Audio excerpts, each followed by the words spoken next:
Don't act like y'all don't listen to R. Kelly. Alright.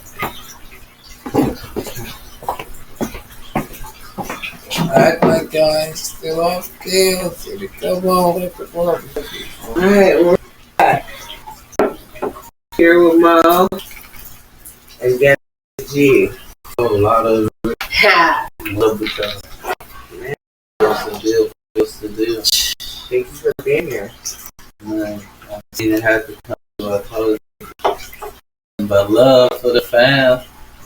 Heard the words on the street was the words on the street.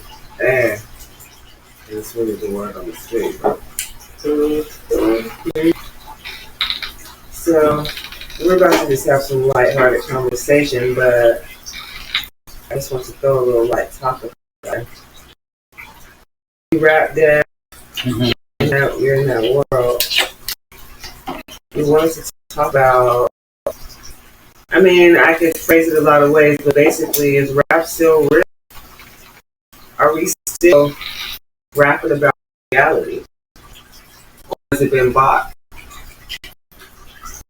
That's been bought a long time ago, man. But shit got some more artists that's in the mix that's rapping in that reality, but mastering music. That's shit been bought a long time ago. Well, here, man. We know what's fit, and you know what I mean, and what's not fit, and then how, and past what we know, how do the kids know? They're watching it all. I mean, me, when we ask that question, more so, if it's, you know, really, but if it's really, if it's some of substance, you know, like that's where rap came from, you know, rapping about our problem, our situation, and how to overcome, uplift our people, and make it more struggle. And nowadays, like it's soul, you know, it's been soul. Now we talking about, you know, our souls, anything else. You know what I'm saying? Agendas that really have nothing to do with like our upbringing came from. It's not relatable anymore to like It's all about shit. the everyday person, maybe. Yeah, bro. Because you know when I was I felt like music was an escape for me. Not that I'm an artist, you know. I wrote poetry. I listened to music, but it was very much an escape for me. And now I feel like a lot of modern day music, speaking from a consumer of it, not necessarily a producer of it, I feel like I'm running from modern day music rather than it being my outlet or my escape. So it's the opposite. You see what I'm saying? I feel like we've grown so far away from self-expression and true artism versus someone who says, this is the agenda that I'm going you to help me put. You see what I'm saying? Where maybe artists who, because you're freelance, you put everything out on your own, you know what I mean? You have somebody like the puppet master that says, you have to, within this, or portray this image, or mumble and make no sense. You know what I mean? Like, you have your own creative free reign, right? And like Veronica come from is like bot is When somebody puts $1 million in front of you, you're willing to let that go. are you supposed to do something change for that change? You gotta be Gabby Diddy. Well, and You don't gotta go that far. exactly. But just will you switch yourself for the money? They made it that way.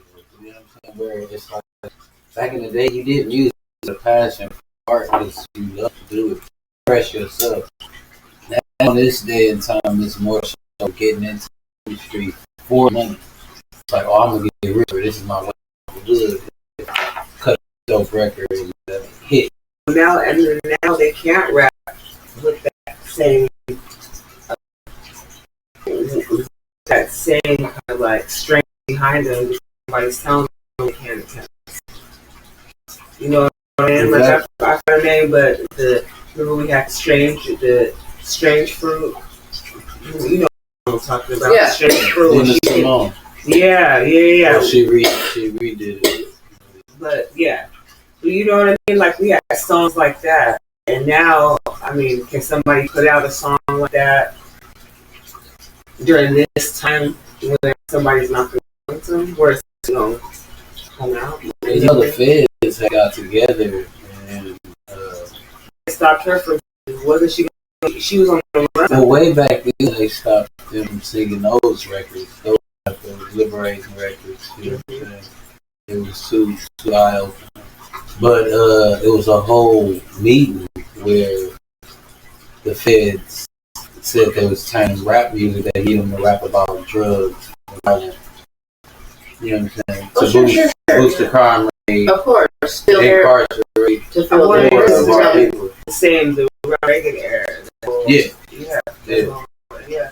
And the Public Enemy, they talk about it all the time. But it was they was trying to like make a whole like coalition, black coalition for hip hop. Like You know how many people don't know that history though? that's crazy. Don't, Yeah, like, don't know how stuff was really turned against us. So they look at it like it's just like man, that's fun. I'm trying to make money. yeah, it's just us to do against us. When there's things in place to make us go against each other. 100%. You know what I mean? We do, you know, it's you know, you reap the fruits. Right? So you know, we are the fruit of that. You got the crack epidemic, the era, you know, that came through. So this is just product of that. I feel like the quote unquote YNs, all of that.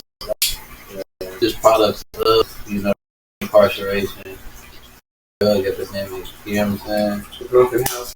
Yeah. And then the music, you hear it in the music now. Percocet, Molly Percocet. Literally brainwashing the masses. Sure.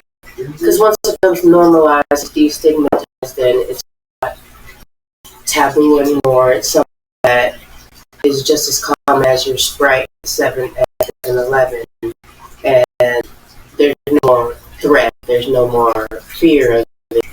But yet it's still ripping communities apart, tearing up households, destroying whole lives. You hear it in your song, you sing to it, and unfortunately, you know, there's that whole, if you're giving it energy, so if they can give this energy to masses and the masses can sing along with it, it becomes normalized, then yeah, this is a form, in my opinion, of control programming of a certain specific person in society that would consume that type of music. And then it becomes normalcy, and then you up your head to it before you know it. You know, whether or not you want to say it's your music, it then spills over. It then spills over, though. It spills over into the people in your surroundings, even children if you have them, or family or friends. And not to say that music isn't influential, but if it can bring people together, definitely tear people apart. So I think it only becomes secondhand nature, right? And for me, I had to catch myself because I found myself connecting to rhythms and beats of songs before realizing the words, and I'm over there bobbing and even to it. And then I'm like, wait a minute, I really vibe to this. And when I actually am listening to lyrics, it's not something that I would subscribe to in my reality and the shit that they're saying. Like, sure, to a certain level of entertainment, but when it comes to coming in your everyday scene as just turning on the radio or coming into a department store or going into a 7-Eleven and it's on in the background in the music, like, they're not checking IDs at the 7-Eleven. You know, are you 21 to consume this music? You know what I mean? Yeah. And it is very influential when it's on when you turn on TV, it's on when you scroll, it's on like some of the music I even hear in commercials now and the things that they're saying.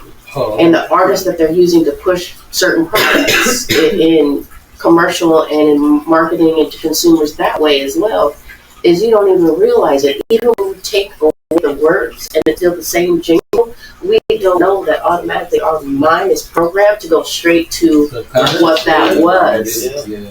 You know what I mean? Even though we may not remember it was WAP, but you know what I mean? But now we're selling something else and it could be female pheromones, right? Female pheromones or like something that's not. Album, they still play backwards.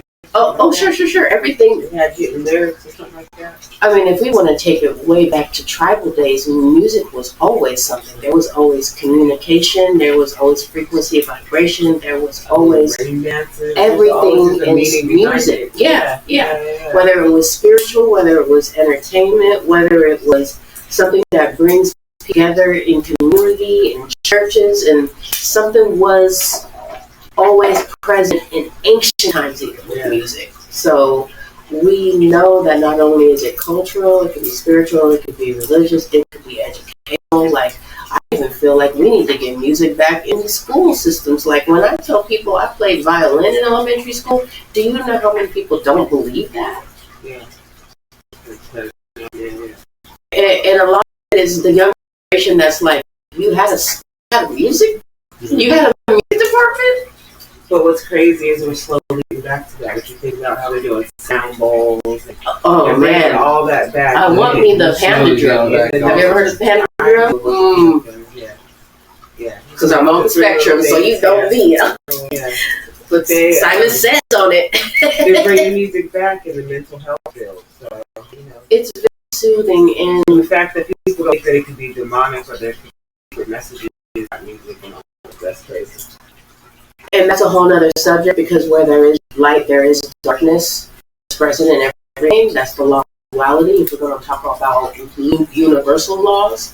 So that's in religion, that's in spirituality, that's in the educational system, that's in the government. You know what I mean? Like, there's dark energy that could be demonized in almost anything, right? We're not going to restrict it within a box. Like, that's how I feel. So anything can be overconsumed to the point where it's toxic and unhealthy. But I think the main bottom line is that it's something healthy to begin with when you're communicating. Because, like, to me, I used to love artists like Tupac. Like, yeah, he was a little rough around the edges, but ultimately he's told a story that was from his everyday life that we could relate to. And when I tell you the whitest of white people that I would never expect to know his name, you know what I mean? And the lasting impression he's left, because a lot of what he spoke in his rhymes was everyday situations that weren't always violent, weren't always selling drugs, weren't always pimping and home, you know what I mean? There were everyday scenarios in his And when I feel like we can make it out of this, we can overcome this. Right. And to me, that's repeated in artists like K. Dot and what's the other dude's name? I'm trying to think about. Anyhow, they're real psychological rappers. They rap from a level of consciousness that's not the everyday level, where they can take what seems like from the streets, and people from any walk of life are like, oh wow, I can kind of relate to that story, because they're communicating it in a way that touches more than just niggas from the hood. Like, still connected to the root of hip hop and the rap. In communication too, in ways of communicating and through music. That's the roots of rap. Rap is like, let me rap with you, let me talk with you. It was. That's a form of communication. Even with drums, it's a form of communication. Even rhythm, the frequencies in it. And I love how she brought up sound bowls, because it's a fact that somewhere over time, even with music that's created in studios and top of the line productions, there's certain hertz and there's certain frequencies that resonate more naturally with you versus ones that actually cause disruption and distortion in your nervous system. So healing and all. Absolutely. Yeah. So there is music that can be truly damaging, that takes you out of your own energy and purposely distorts Put you in a purposely, exactly. And I'm talking about, I'm just not on some spiritual voodoo shit. I'm talking about neuroscience that's been based in laboratories where they've actually studied the reactions of people's minds when they hear certain music, just like how they react to music and thrive in certain and nonverbal children. Yeah.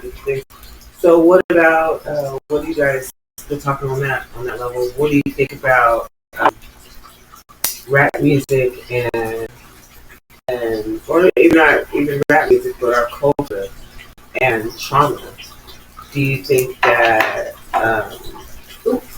do you think we celebrate trauma, and do you think that, or do you think trauma is celebrated, and do you think that healing is celebrated? No, and healing at the same time, I think in our community looks like a lot of people learn, the terminology of the whole healing process. I'm healing, I'm growing, I'm meditating, I'm, grounding, and everybody can talk, but it's a different thing to walk.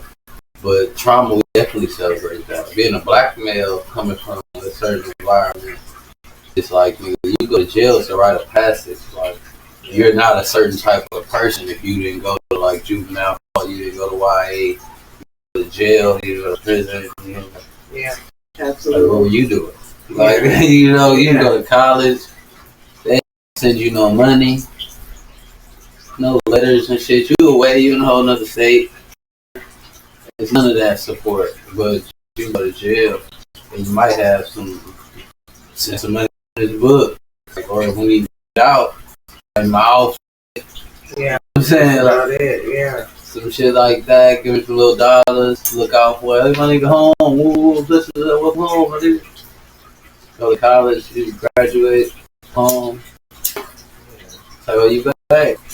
I feel like honestly in some weird logical way, in one way or another, that both go hand in hand, right? Because if we get back to like the old days, the way again escapism, like if we think of some of like the old spiritual hymns, "Swing Low, Sweet Chariot," those songs were a result of trauma, right? Those songs were produced as a way of not only describing or explaining the trauma or journey that led them there. Those songs were a result of the trauma that caused them to sing to the skies and the heavens, to swing low, sweet. But at the same point in time, once Chariot came, the celebration is getting past the trauma. You know what I'm saying? So we come from celebrating our trauma. The strength was, our strength came Our face from a media. Even though strength doesn't come from our trauma, what's crazy is we taught that, right? We weren't taught before. I mean, but there's no testimony with no test. Yeah, and that's how I feel that the Most High is not going to give us something that we carry, right? So I feel a lot of times when I go through my trauma, I go through it to show that I was ready and I was capable and I made it through. So absolutely, I will celebrate the fact that I'm recognizing my own strength through that trauma or through that moment that gave me to want to celebrate and sing. You know what I mean? Or dance or whatever. Because again, that's self-expression, right? But I see a lot of people too sitting in their trauma. Sitting in it, talking about it, conversing about it. Yeah, this is my life. That's it. That's you all. Talk about it, and you're not really talking about the overcome of it, or how you get out of it.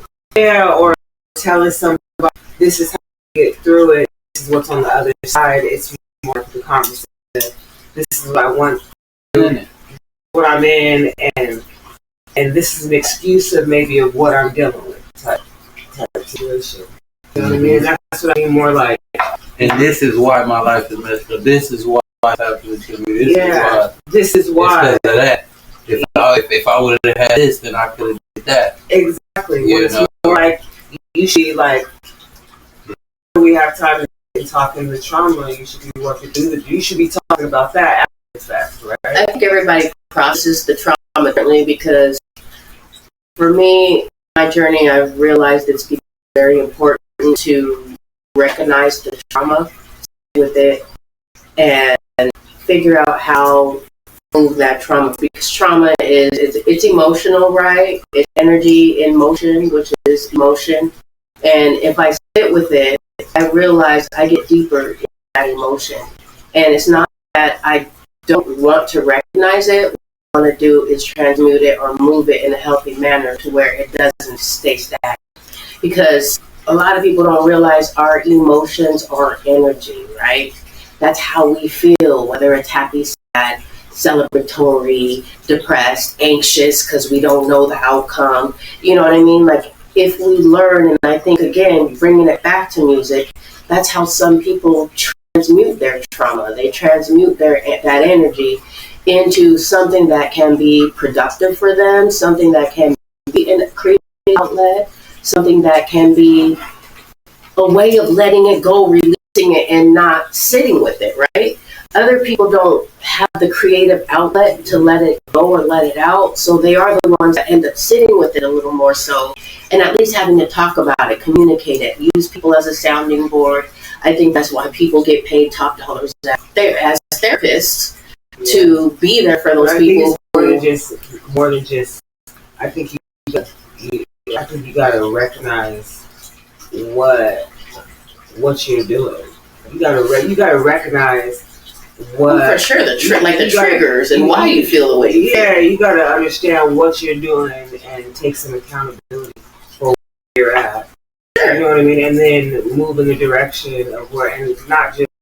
I'm talking about mentally. I'm talking about like you.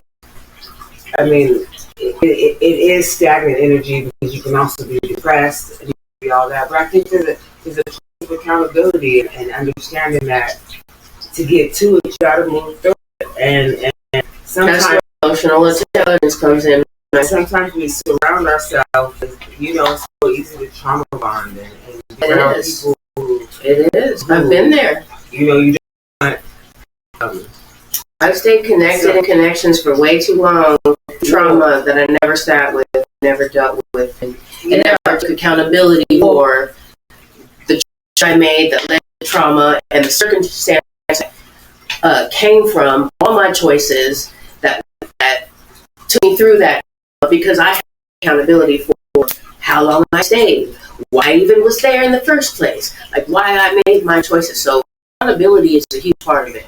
Because if you touch accountability of the why, you're not going to know how to get through it.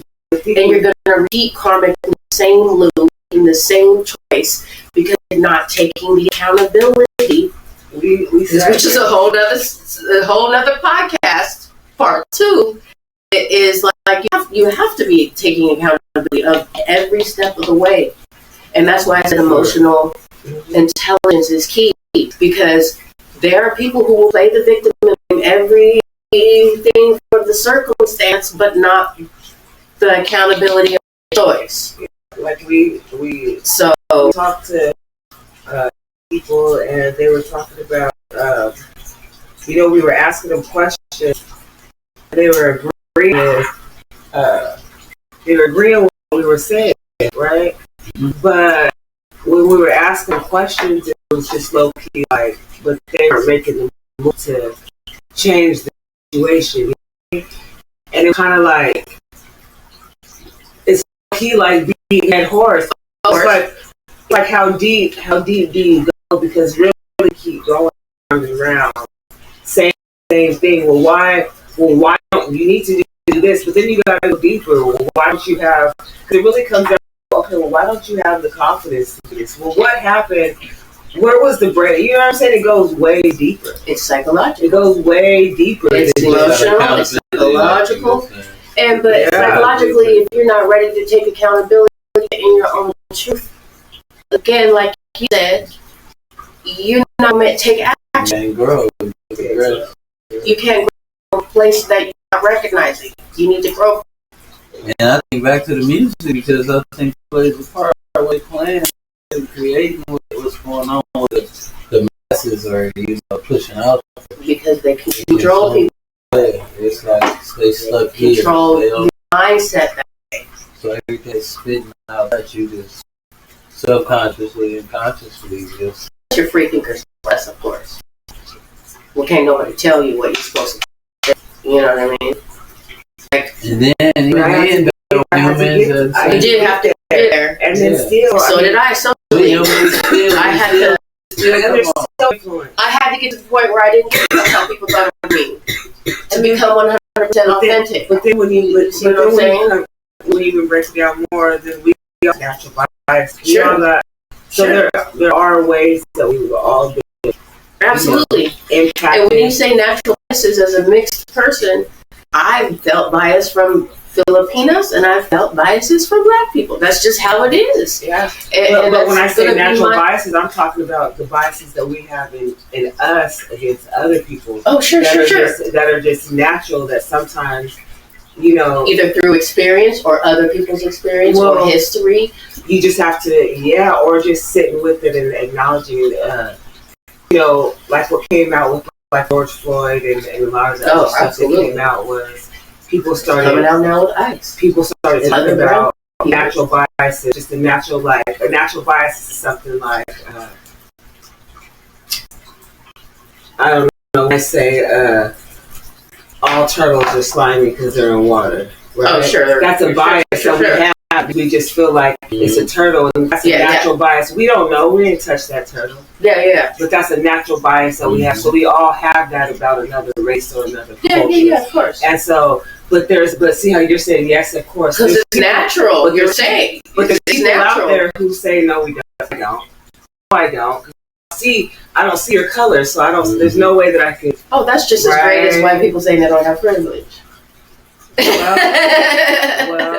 that's a whole nother podcast. 3. And it's rough as but I mean, we do, but the difference is what they say we can't be, and I have it mixed up. We can't be prejudiced. We can be racist. We can't be racist.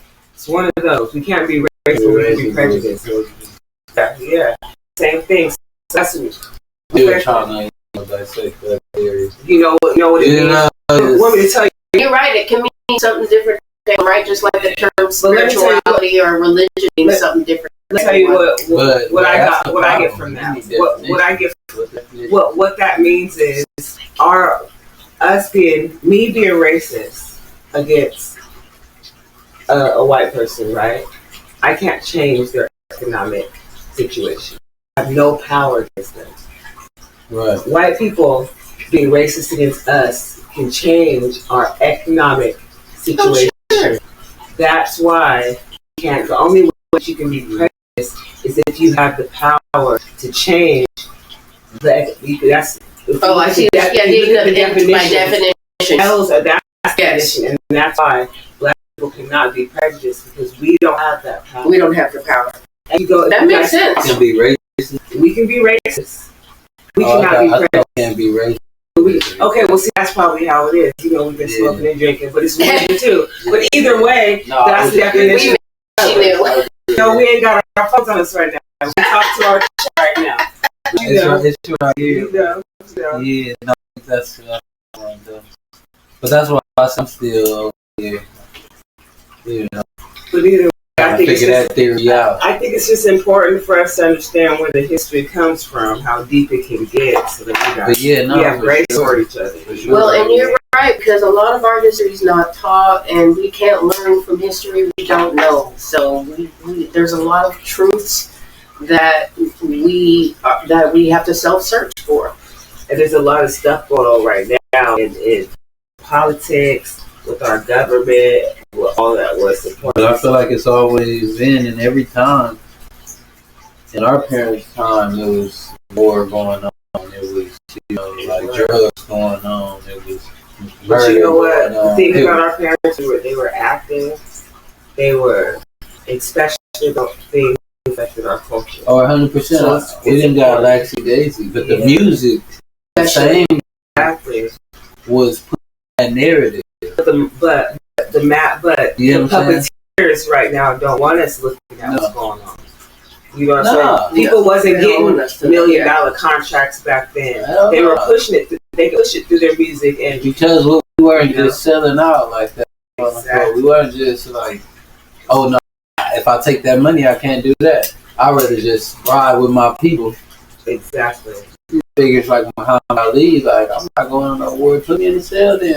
Whatever you got. Mandela, you have people who are right for that. Yeah, I'm not taking. I'm not trying to get it. It's not. You know what I'm saying? And now it's money. Like, we gotta know. But you didn't take. We about to take. What they talking about? $5 million? Yeah. That. That's crazy. With the problem like this generation, and it wasn't about that when you first started. I know when I first started doing music, it wasn't about money. Yeah. Money was like that came second. Like that was not like I'm trying to just make a song, like, play some music and hear my song back. Yeah, that reiterates our point earlier about I like that. That sounds good. Like, originally it was all creative. So it's like, okay, I'll make some more. Put some more out. Y'all like it? Okay. But it's really just for the art. It's not, and then like, excuse me, a lot of people in this situation, like, they just, the money, this is my ticket out. Like, it's like the, hey, that's like, what it's big. And honestly, they're getting deals because people who are signing them, they're willing to dance. They're willing to push the narrative that these people want to push. To make me rich. That's why they're one of these great families. You could be a crash out. They degrade our families. They degrade our women. They degrade our feminized men. On you. All that. Oh yeah, 100%. The same narrative from back in the day. Nothing's changed. It's more economic now, but you know, it was economic back then. You know, they tripping when we did it ourselves. Yeah. You know what I'm saying? So it's nothing new. It's just now the brainwashing is so, you know what I'm saying? It's really kicked in now. Like, you know. Yeah, I call them NPCs programs. And you're getting a bunch of kids. The same thing. Now you're getting a bunch of kids. Think about it. Like you said, like, I don't know if it was on this podcast or another, we were talking about the crack era. Now you got these kids who came from broken homes, who are looking for love, who are looking for something. Not the generation of our parents who came from, you know what I mean, who understood where they came from. We come from broken homes, kids who already got who are looking for something, and they just get picked up with this. But I think that's more of the era, like, they came from, so parents who are like, you know, hard working, got here, you know, trying to settle, found a location, you know, got home. I feel like in the next generation, I gotta work hard to pay these bills. So I'm at work. If you do have a job, you know what I'm saying. So the child is in the street, or you know, out again. So you know, it's like less time with the kids, it's less family, it's more TV. My parents got a phone. You're not sitting at the table. Parents are a year older than yours, are 10 or 15 years older than your parents. So my parents, yeah, 70s, my dad was born in the 50s. Yeah. So yeah, they were probably around here. Something like that. 70s? No, it was 70s. So what was he born? 70 something. So probably he was born in the 50s. In the 50s, 57. My dad was 71. He was born in 53. 53. So I was born in that's 20 years makes a difference. Yeah, because I was born in the 80s. So my parents were during their time. I want to talk about their time. It was during the crash era in the 80s. In the 80s. In the 80s. We were born in 84. So we grew up. A lot of my friends. Okay, so a lot of my friends. They're right. No, it was still going on. That wasn't it was still going on, but a lot of my friends either didn't have their parents, or there was a lot of trauma because they were put in the room, or their parents were going outside. They didn't have Christmas. They didn't have Christmas. Their parents were selling their Christmas presents.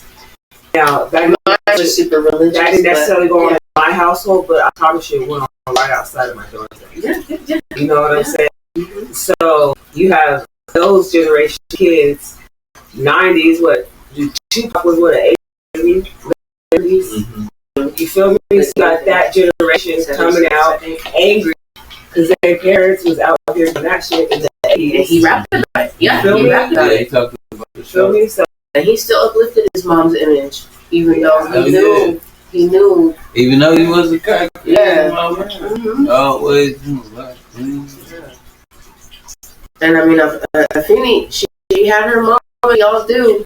But she still was out there Man, as an know advocate about when who she she needed was. to be. I was going to How say, many what? She was out there as an And advocate. wrong cases. we don't know that we talk about crack babies, but they don't know that our president Reagan put it in L.A. Dumped it out there. They put it in, and we Guns live and- 2 hours away. Oh yeah. Like, you know what I'm saying? So it's like we really gotta know the history of our, to give our own people grace to let ourselves grow. Yeah, because honestly, Live we the came. block away on the shit. I remember Right. there, they didn't want us to make it this far. They put it on our shit. Oh no, still doing it. And that's the music. That's multiple ways. In multiple ways. And it's all good, just like the music. It's all good until they hit their neighbor. It's all good until they hit their neighbor. Because that's when they want to, we need to put parental advice on these records. They're talking about what? Did you hear that? Did you hear what he said But your on that parents record? advised it. Yeah. Finny, all of that, like, you know, like that shit is all good until it hits that neighborhood. Right. This is a good podcast. Mm-hmm. It's a good one. Spooky on this. Hope we say nothing on the top. This how we manage. I appreciate how you guys' mind can connect on multiple levels because the topic is so deep and from so many different perspectives. I appreciate how encompassing of all different aspects because music is so influential, and I think all forms of media are very influential, but I think music is the one that people don't realize. It's like literally programming your mind in the background. You know what I mean? Yeah. If you're not careful what you're listening to, and there's a reason why even in some of the earliest places, song and sound is used in worship. So if you take it that far back, that into other aspects of life other than just enjoying it recreationally. Yeah. I mean, you hear it in temples, you hear it in churches, you hear it Everywhere. Mm-hmm. Bro, I can pay top dollar for a deep trauma massage, and the first thing they do is put a little you know what I Okay. I was telling him, cut that shit off. Man, So that's not what it sounded like. Most said it sounded like something different. Okay, I didn't pay for the opera. Hold on, man. Nah, look, I want it straight. Yeah, but it sets the tone. It sets the mood, no matter what it is. Okay, well, can you play a record for us before we leave? Yeah, I can do that. I don't know. Check that out for rock. I know why I'm paying y'all attention. We've been getting to it. Putting play a record on the record player. This is the first time spinning the joint. Coming out with a little clip of this song playing in the record going.